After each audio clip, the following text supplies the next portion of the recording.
High on a hill in Greenwich, Connecticut, stands a mansion of glass and marble reflecting the sky as if it owned it. Inside lives Richard Halden, a billionaire in the tech industry, a man who could buy anything, except peace. For months, Richard has been stumbling through violent headaches, nausea, sudden blackouts. He has called 20 different doctors, flown in specialists from Boston, Houston, Los Angeles. All of them left with the same emptiness in their hands, clean test results, expensive theories, and no answers. Meanwhile, unseen like the air everyone breathes, something inside the house seems to choke the magnate day by day. He doesn't know it yet, but the key to his life isn't in a lab, nor in his bank account. It lies in the hands of the person he never listens to, the black housemaid who opens the curtains at sunrise and quietly notices what no one else sees. They say, God never abandons the just. Sometimes justice comes through the silence of those who serve, and see what power cannot. Before we continue, I'd love to know where you're watching from today, and if you're enjoying these stories, make sure you're subscribed to the channel. Morning rises slowly over the Halden mansion. A private jet slices the sky in the distance. At the gate, luxury cars come and go like shining ants. Inside, Ruth Parker, 49 years old, wearing a crisp uniform, ties her hair with a navy blue scarf and straightens her apron. Her steps are light, her eyes observant. No one notices when she arrives, but everything falls apart when she's absent. Richard descends the marble staircase like a king who has lost his throne. His face is pale, his eyes hollow. An assistant trails behind him, balancing a tablet and a cup of coffee. You have the Tokyo call in 40 minutes, the assistant says without looking at his boss. Cancel it. Richard's voice cracks. He presses his temple. This pain. Again. The Swiss clock shows 7:02. Ruth quietly enters with a silver tray, ginger tea, and toast. She knows from a lifetime of caring for family that a weak stomach needs simple things. Leave it there. Richard cuts her off, not even looking at her. Dr. Bennett will be here at 11. He'll fix it. Ruth nods respectfully. She doesn't argue. She simply observes. She notices that Richard feels worse upstairs. In his office, he almost faints. In the master bedroom, he can barely breathe. But on the balcony, he improves. Small clues, like breadcrumbs on the floor. The intercom buzzes. Another doctor arrives. The 20th. Impeccable lab coat, rehearsed words, state-of-the-art equipment. He checks Richard's pupils, takes his blood pressure, mentions sleep disorders, stress, prescribes another pill with a long name. Richard signs without reading. Signs the check too. You need to slow down, the doctor advises, packing his stethoscope. Your body is asking for rest. My body can wait. The market can't. Richard forces a smile, as if he knows he just told a lie. The doctor leaves with his certainty neatly wrapped. Ruth clears the cups. The air in the room feels heavy, and not just from arrogance. There's a weight without a name. Passing near the modern fireplace and the one Richard had installed because real fire is for cabins, Ruth shivers, a faint chill at the back of her neck, strange for June. She opens the balcony door slightly. Fresh air rushes in, the curtains breathe. Richard feels better for a moment. Close it, he snaps, wincing. I've got chills. Ruth closes it. The room turns into a vault again. The assistant returns, listing contracts, an opening in Miami, a dinner with senators.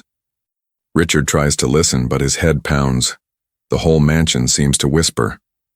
Down in the glass atrium, the koi fish swim too slowly. Ruth notices. 2 of them haven't eaten since yesterday. By the afternoon, the headache grows into nausea. Richard nearly collapses during a call. The assistant summons the driver, a private hospital in Manhattan. CT scans, MRIs, blood panels. Everything comes back normal. By nightfall, Richard returns home. And the pain returns with him, faithful as a shadow. In the hallway, works of art silently judge their owner. Ruth stays for the extra shift, as the head housekeeper requested. She carries up a bowl of light soup. Opening the door, she senses the same stale air, an almost imperceptible smell.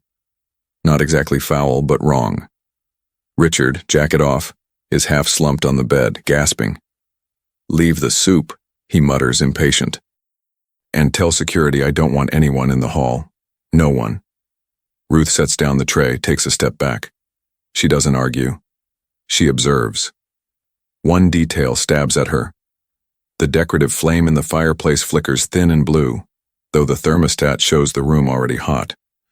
On the ceiling, the smart ventilation system exhales a lukewarm breath. Ruth remembers what she saw earlier in the atrium, the sluggish koi floating almost lifeless, the water pump silent since a technician did an update to the system. Outside, clouds cover the moon. Inside, the billionaire shivers. "Tomorrow I'll bring in the Harvard doctor," Richard mutters, clinging to a promise. "He'll fix this." Ruth collects the tray. Before leaving, she looks at him with the compassion of someone who has held many sick hands. Quietly, she whispers the words she learned in church. God's justice never fails. What's hidden, he reveals. The door shuts. The house grows too silent. And for the first time, Richard feels the true fear of dying inside his own palace. Cliffhanger. In the middle of the night, a sharp crack echoes through the pipes. In the koi pond, one fish floats belly up. In the billionaire's bedroom, the smoke detector stays silent. The next morning, sunlight strikes the mansion's glass walls like golden knives, but inside, everything feels dim. Richard wakes up sweating, his pillow damp, his shirt clinging to his chest. He pulls himself out of bed, staggering toward the bathroom mirror. The man staring back at him looks nothing like the one who graced the covers of Forbes and Fortune. His skin is pale, almost gray. His eyes are ringed with shadows. Downstairs, Ruth moves silently through the kitchen. She prepares fresh tea softer than the night before, adding honey the way her grandmother once did when someone in the family was sick. She places it on the breakfast table, but Richard doesn't appear. Instead, the assistant comes rushing in, panic in his voice. He collapsed again. He's on the floor in the study. Ruth freezes for half a second, her heart racing, then follows. Richard lies sprawled across the Persian rug, clutching his head. He groans as if his skull is splitting. Moments later, sirens echo outside. Another ambulance, another hospital, another round of tests. This time, the doctors keep him for 2 nights, running every scan, every panel of blood work, every obscure exam money can buy. They bring in neurologists, cardiologists, even a rare disease expert from Boston. Every time the results come back the same. Normal. The doctors huddle in whispers outside Richard's private room. One shakes his head. No tumor, no stroke, no sign of infection. Another rubs his temple. This doesn't make sense. 20 specialists and not one explanation? Meanwhile, Richard grows restless, angry, and scared all at once. He throws his phone against the wall when a business partner dares to suggest he might step aside until his health improves. Step aside? From my own company? Over a headache? His voice breaks into a bitter laugh. But inside, fear gnaws at him. Fear of losing control, fear of becoming weak. When Richard is finally discharged, Ruth waits at the mansion door, her hands folded. She notices the moment he crosses the threshold. His breathing worsens instantly. In the hospital, he had been able to sleep, at least a little. Here, in his palace of glass, his chest rises in shallow, desperate gulps. That night, the household staff whispers among themselves in the kitchen. Some say it's stress. Some say it's punishment for how cruelly Richard has treated people. The head housekeeper, an older woman named Margaret, mutters, "Money can't buy a cure for a guilty soul." Ruth listens but says nothing. She's not one for gossip. She watches instead. She notices patterns no one else does. How Richard feels worse in certain rooms. How the koi fish in the atrium are dying one by one. How the flame in the fireplace flickers strangely, blue at the edges. But she also knows her place. To the world, she's just the maid. What would a billionaire or a panel of 20 doctors care about her observations? Later that night, Richard sits slumped in his library, surrounded by shelves of books he's never read. He lifts a glass of bourbon to his lips, but his hands tremble so badly he spills it on his shirt. Rage floods his face. Billions of dollars, 20 of the best doctors in the country, and I'm dying like a dog in my own house. His voice cracks into silence. For the first time, tears threaten at the corner of his eyes. Upstairs, Ruth kneels by her bed, whispering a prayer. Lord, open his eyes. Reveal what is hidden. Protect him, even if he doesn't see it yet. The night drags on. In the dark hallways of the mansion, the air hums faintly, like a secret trying to speak. And in his bed, Richard Halden dreams of drowning, not in water, but in air that won't let him breathe. Cliffhanger. At dawn, another koi fish floats lifeless in the atrium pond. Richard wakes up gasping, his lips tinged with a faint, unnatural blue. The Halden mansion bustled that morning like a small fortress. Security guards patrolled the gates, delivery trucks came and went, and assistants shuffled in and out with files and tablets. But at the center of it all sat Richard, a man whose body was crumbling, yet whose pride refused to bend. He sat in the grand dining hall, a long mahogany table set with silver cutlery and crystal glasses. The breakfast before him was untouched, eggs cooling, toast hardening. His hands trembled too much to eat. Still, when Margaret, the housekeeper, asked softly, "Shall I call Ruth to bring you something lighter, sir?" Richard snapped back with sharp eyes. "I don't need soup, I don't need tea, I need results. Where's the doctor I flew in from California?" The assistant replied nervously, "He'll be here in 2 hours, Mr. Halden." Richard slammed his fist on the table, his voice echoing through the hall. 2 hours? I paid him more in one day than most people make in a year. He should be running to me, not making me wait like a beggar. The room fell silent. The staff lowered their eyes. No one dared breathe too loud. From the corner, Ruth watched quietly as she polished the silver trays. She had been in the mansion long enough to know this side of Richard. The arrogance, the cruelty, the way he used money as a whip. But she also saw something new. Behind the rage, a flicker of fear. His pride was a mask slipping at the edges. Later that day, Richard summoned his executives for a meeting inside his study. He tried to project authority, sitting tall in his leather chair, but his voice wavered. "The company doesn't pause because I have a headache," he declared. "If anyone thinks they can take my place, they'll regret it." One of the executives hesitated, choosing his words carefully. "Sir, perhaps you should delegate." Richard's fist hit the desk again. "Delegate? Do I look like a man who delegates his own empire?" The men nodded silently. They left the room like schoolboys dismissed by a furious headmaster. When they were gone, Richard leaned back, clutching his temple, eyes squeezed shut in pain. The mask of arrogance dropped for a moment, but only Ruth saw it. She was standing in the doorway with a tray of tea, unnoticed until now. "Leave it and go," Richard muttered. She set the tray down gently. But before leaving, her eyes drifted to the fireplace again. That same strange blue flame, barely visible but always burning. She wanted to speak, to say what her instincts screamed, but his words from the day before echoed in her memory. "You're just a maid." So she remained silent. That evening, guests arrived for a dinner party Richard insisted on hosting, against the advice of every doctor. The mansion sparkled with chandeliers. Music drifted through the air, and the wealthy elite filled the hall with laughter. Richard appeared in a tailored suit, forcing smiles, pretending to be the man he once was. But Ruth, serving discreetly between the tables, saw the truth. His hands shook when he lifted his glass. His skin had a faint bluish tint. Sweat formed along his brow even as others complained of the air being too cold. At one point, a senator's wife leaned toward him. "Richard, darling, you don't look well at all. Are you sure you should be here?" Richard straightened, his pride burning hotter than his fever. "I am Richard Halden," he declared, raising his glass. "Nothing can break me." The room erupted in polite applause, but when Ruth glanced at him again, she noticed his lips tightening, his chest struggling for air. She carried on serving, but inside her heart whispered, "Pride is louder than pain, until pain finally wins." Cliffhanger. At the end of the evening, as the last guests left, Richard collapsed in the hallway, clutching his chest. His glass shattered on the marble floor. The house fell silent. and all eyes turned to Ruth, the only one close enough to reach him. The marble floor was still wet where Richard had collapsed the night before. Servants whispered about it the next morning, their voices hushed like a church congregation.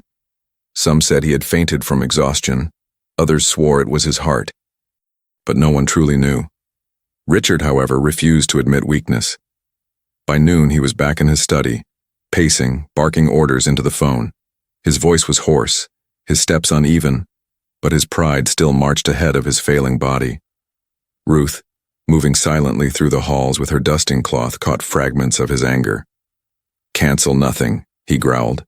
"I'll meet investors tomorrow and get another doctor, a real one this time, not a quack like the rest." He slammed the phone down, coughing violently afterward. He didn't notice Ruth had paused nearby, her eyes full of concern. She said nothing.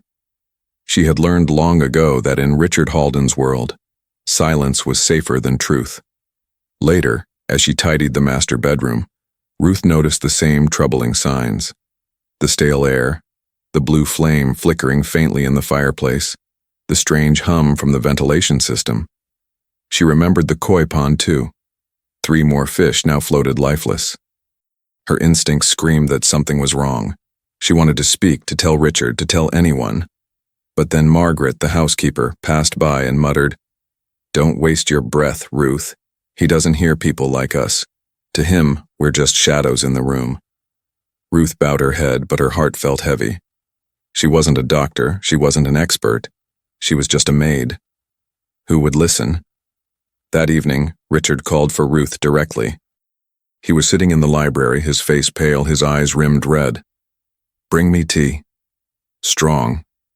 And don't stand there staring at me like a ghost," he snapped. Ruth obeyed, placing the cup in his trembling hand. As she turned to leave, she caught his reflection in the glass window, a powerful man shrinking inside his own skin. For a brief second, compassion overpowered her fear. "Sir," she said softly, "sometimes answers come from where no one looks." Richard glared at her, his pride wounded. "Are you giving me medical advice now, Maid? Do me a favor. Stick to cleaning floors." Ruth lowered her eyes. She didn't argue. She didn't defend herself. She simply bowed her head and left in silence. But her words lingered in the air long after she was gone. Even Richard, though he would never admit it, felt the sting of them. That night, as the mansion settled into silence, Ruth whispered a prayer at her bedside. "Lord, show me the truth, and give me courage, even if my voice is small." Cliffhanger. Upstairs, Richard sat alone in the dark, the fireplace hissing with its unnatural blue flame. He pressed his chest, struggling for breath, while the koi pond outside turned into a graveyard. And yet, the only person who might see the truth was the one voice he refused to hear. The mansion had turned into a revolving door of medicine. Every week, new specialists arrived in black cars, carrying leather cases and expensive machines. Cardiologists, neurologists, toxicologists, sleep experts, each greeted Richard with confidence, and each left with confusion. The halls smelled faintly of antiseptic. Security guards escorted the doctors in and out, as if guarding state secrets. The staff watched from the corners, whispering. They had seen 20 doctors already, and not one could explain why a man worth billions was withering away like an old tree struck by rot. One afternoon, Dr. Patel, a respected neurologist from Houston, stood by Richard's bedside, flipping through a thick folder of results. "Your scans are clean, your blood is fine. There are no tumors, no blockages, no neurological damage. By all accounts, you are a healthy man." Richard's voice cracked with rage. "Healthy? Do I look healthy to you?" He tried to stand, but his legs buckled. He collapsed back into the chair, sweating, gasping. His pride was bruised as deeply as his body. Another doctor, a toxicologist, suggested environmental tests. "Perhaps something in the house," he began carefully. Richard cut him off. "This house is worth $50 million, built by the best. Nothing here is toxic." The toxicologist swallowed his words and left with his head down. From the shadows of the doorway, Ruth had been watching. She carried in fresh linens for the bed, but paused as the conversation unfolded. Her heart pounded. She had noticed things. The strange air, the koi fish dying, the blue flame. But she knew her voice meant nothing in a room full of men with white coats and polished shoes. Still, she whispered to herself as she passed in the hallway, "They're blind because they don't want to see." As the days passed, Richard grew weaker. His once booming voice shrank to a whisper. He wore silk robes instead of suits, unable to bear the weight of fine fabrics. Yet despite it all, his arrogance kept the doctors coming. He demanded answers, he demanded cures. He demanded that money do what money had always done, bend reality to his will. But every new visit ended the same. Shrugs, prescriptions, more confusion. Late one night after the 20th doctor had left, Richard sat alone in the library, his hands trembling over a glass of untouched whiskey. The mansion was quiet. Too quiet. He thought of the empire he had built, the billions he controlled, and for the first time in his life he felt powerless. In the kitchen below, Ruth prepared a simple broth, humming softly to herself. She heard the faint coughs echoing from upstairs, the heavy steps pacing back and forth. She knew he was suffering. She knew no doctor had given him peace.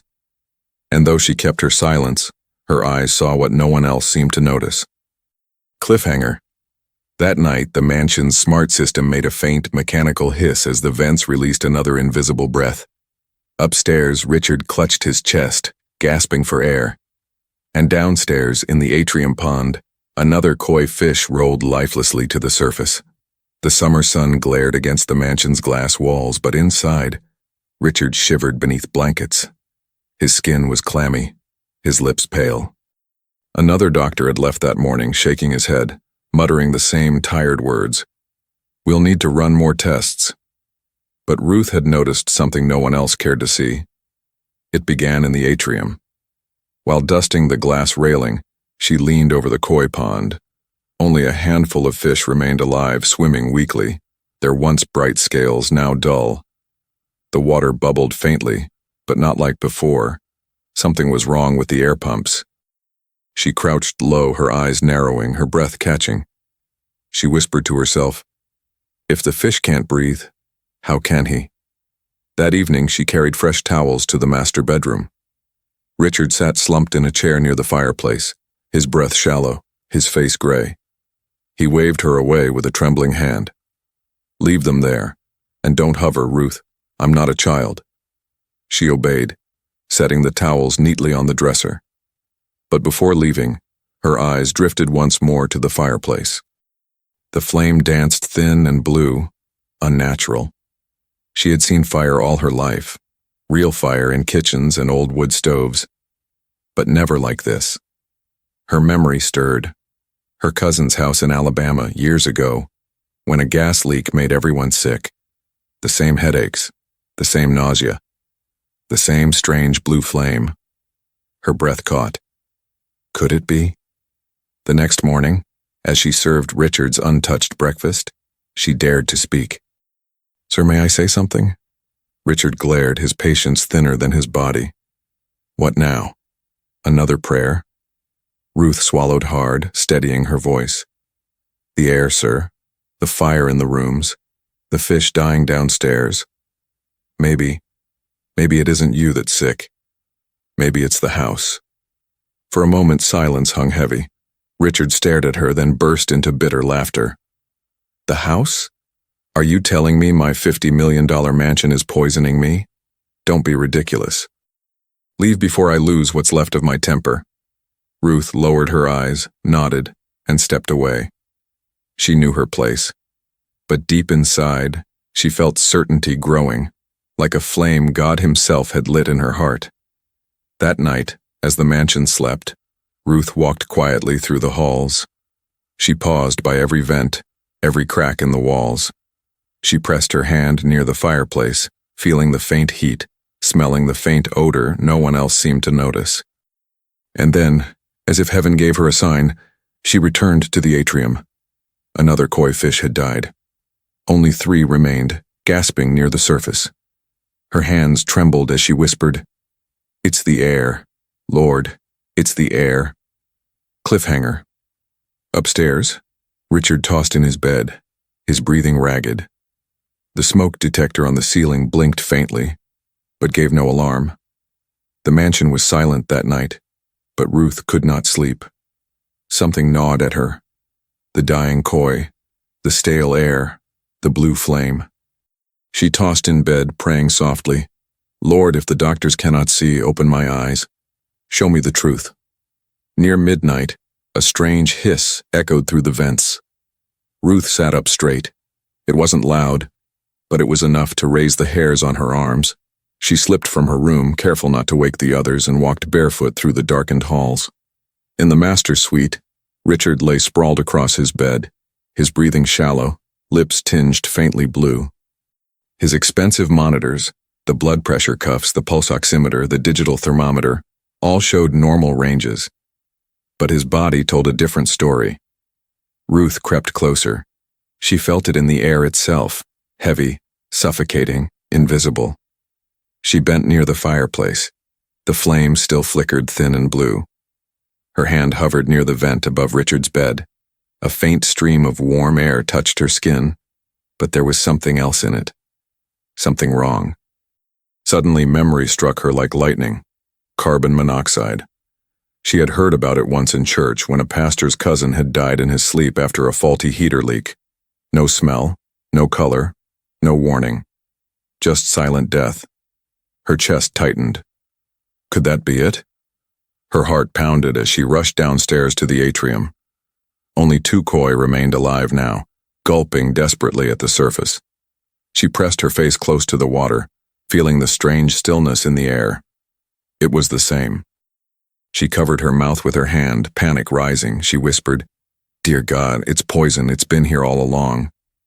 At that moment, a faint groan echoed from upstairs. Richard. Ruth ran, her steps echoing against the marble floors. She burst into the master bedroom. Richard was slumped on the floor, his hand reaching for the phone, unable to lift it. His eyes rolled back, his breath ragged. "Help," he croaked. Ruth dropped to her knees beside him. "It's the air, sir. It's killing you," she cried. His weak eyes widened with disbelief. "What?" She grabbed his shoulders, forcing him to look at her. "It's not your body. It's this house, the fire, the vents, the fish. It's all the same. You're breathing poison every day." For the first time, Richard did not argue. He did not insult her. He only stared, the truth dawning in his terrified eyes. Ruth stood, rushing to the balcony. With all her strength, she flung the doors open wide. A blast of fresh night air surged in, sweeping through the suffocating room. Richard gasped, his chest heaving, his color shifting from gray to a faint pink. She whispered fiercely, "Breathe, sir. Breathe. God has revealed it now." Cliffhanger. As Richard coughed violently, finally pulling oxygen into his lungs, Ruth's eyes darted to the blinking smoke detector above. It had never sounded an alarm. It had been silent the whole time. And she realized, if she hadn't acted tonight, Richard would not have lived until morning. The night air rushed into the master suite like salvation, but it wasn't enough. Richard's breaths came in short, ragged bursts, his body trembling violently. His skin was damp, his lips still tinted with blue. He clutched Ruth's arm with surprising strength for a man so weak. "Don't let me die," he gasped. Ruth's heart pounded. She knew time was running out. She darted across the room, opening every window, every balcony door. Curtains flew, chandeliers swayed. The mansion that once felt like a tomb now gulped the night wind. But the poison was deep in Richard's lungs. He collapsed onto the floor, his chest barely rising. Panic threatened to overwhelm her, but Ruth steadied herself. She dropped to her knees beside him, whispering fiercely, "Stay with me, sir. Stay awake. God didn't reveal this truth just to let you die now." She grabbed her phone, her fingers trembling as she dialed emergency services. "Carbon monoxide poisoning. He's not breathing well. Send help, please." The operator's voice was calm, but Ruth's hands shook as she followed instructions. Tilt his head back, check his pulse, press her ear near his mouth. His breaths were shallow, weak, fading. "Come on, sir," she whispered, her tears spilling. "Don't give up now. You've fought everything in life. Fight this too." She pressed against his chest, guiding his breaths, refusing to let him slip away. Minutes felt like hours. The silence of the mansion was broken only by her desperate pleas and his fragile gasps. At last, faint red lights flashed outside the mansion gates. Sirens wailed in the distance, growing louder. Ruth ran to the door, waving frantically for the paramedics. They rushed in with oxygen tanks, masks, and medical gear. One knelt beside Richard, fixing the mask over his face. "He's critical but alive," the medic said. "You called just in time. Another hour, and he wouldn't have made it." Ruth's knees gave way, relief flooding her body. She pressed her hands together, whispering a prayer of thanks. "Lord, your hand was here. You didn't let him die in the dark." As the paramedics lifted Richard onto a stretcher, his hand reached weakly for Ruth's. For the first time in all her years of service, she saw something in his eyes she had never seen before. Humility. He whispered through the mask, barely audible. "You saved me." Ruth lowered her gaze, her voice steady but gentle. "No, sir. God did. I only saw what others refused to see."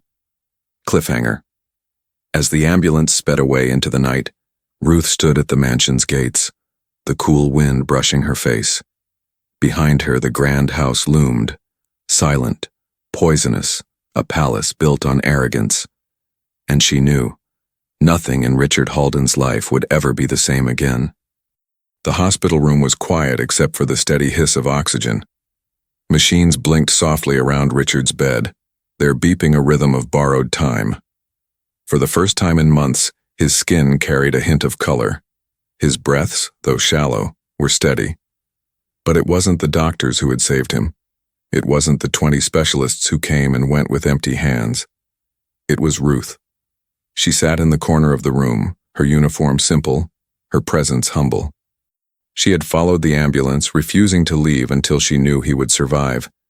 While others slept, she prayed. When Richard opened his eyes, confusion swirled in them at first. Then memory returned. The suffocating air, the blue flame, Ruth's voice crying out, "It's the house." His throat was dry. His pride was weaker than it had ever been. He turned his head toward her. "Why?" he rasped. "Why did you stay? Why save me? After how I treated you?" Ruth folded her hands in her lap. Her voice was calm, steady. "Because life is sacred, sir. Even when someone forgets humility, God does not forget mercy." Her words cut deeper than any scalpel.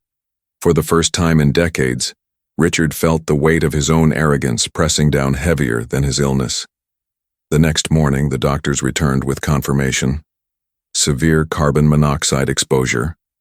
A faulty ventilation system connected to the fireplaces. If she hadn't noticed, Mr. Halden, you wouldn't have survived another night. Richard closed his eyes. Shame washed over him. 20 doctors, millions of dollars, endless pride. And the truth had been seen only by the woman he had dismissed as just a maid. When the doctors left, Richard motioned for Ruth to come closer. His hand, trembling, reached for hers. "I was blind," he whispered, "blind with pride. I looked at you and saw only your uniform. I never saw your wisdom, your courage." Ruth's eyes softened, but her voice remained gentle. "Sometimes, sir, the Lord uses the smallest voice to reveal the greatest truth." Tears welled in Richard's eyes.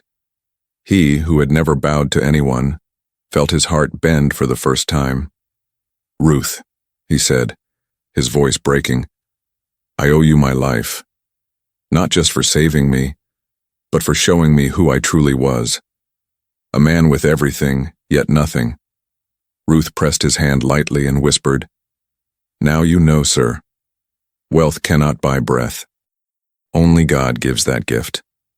In that sterile hospital room, Richard Halden, billionaire, tycoon, a man once feared and admired, finally learned his greatest lesson. True power is humility. Cliffhanger. That night, as he drifted into sleep, Richard whispered a prayer for the first time in decades. And Ruth, from the chair by his bed, whispered back, Amen. Weeks passed. The mansion on the hill remained sealed, its fireplaces shut down, its koi pond drained, a palace silenced by its own poison. But in a modest hospital room, something far greater than a cure was taking place. Richard Halden, the man who once mocked weakness and worshipped power, was learning to walk again, slowly, carefully, with oxygen still close at hand. The arrogance that had once filled his voice was gone, replaced by pauses, reflection, humility. And always, at his side, was Ruth. One morning, as the nurses prepared his discharge papers, Richard turned to her. His voice trembled, not from illness but from sincerity. I thought I was invincible. Money blinded me. Pride deafened me. But when death was at my door, it wasn't the doctors who saved me. It was you, the woman I never listened to, the woman I treated as invisible. Ruth lowered her gaze, her voice steady and kind.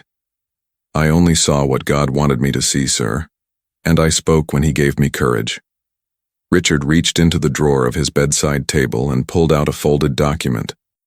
His signature marked the bottom. This is for you, he said, handing it to her. From now on, you're not just an employee in my house. You are the manager of my foundation, with full authority to oversee projects for those who need help. Homes, schools, hospitals. Whatever your heart tells you. It's time my wealth serves more than myself. Ruth's eyes widened, tears filling them. She shook her head. Sir, I don't deserve this. Richard smiled faintly. No, Ruth. You deserve more than I could ever give. This isn't charity. This is justice. Tears streamed down her cheeks. She whispered, God is faithful. He never abandons the just. That afternoon, Richard left the hospital not as the same man who entered.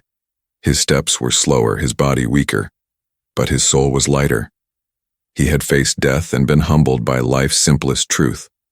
Wealth means nothing without wisdom, and power means nothing without compassion. As the car pulled away, Ruth sat quietly by his side. For the first time in years, Richard Halden bowed his head in prayer, his lips forming words he once thought beneath him. Thank you, Lord, for giving me another chance, and for sending me Ruth when I was too blind to see. The mansion on the hill would forever carry the scars of hidden poison, but inside Richard's heart, a new fire had been lit. Not blue, not toxic, but pure. The miracle wasn't just that his life was saved. The miracle was that his soul was restored. Have you ever felt invisible, like your voice didn't matter? This story reminds us that no one is too small for God to use. Justice may be hidden for a time, but it always comes. Never lose hope. The good will always prevail.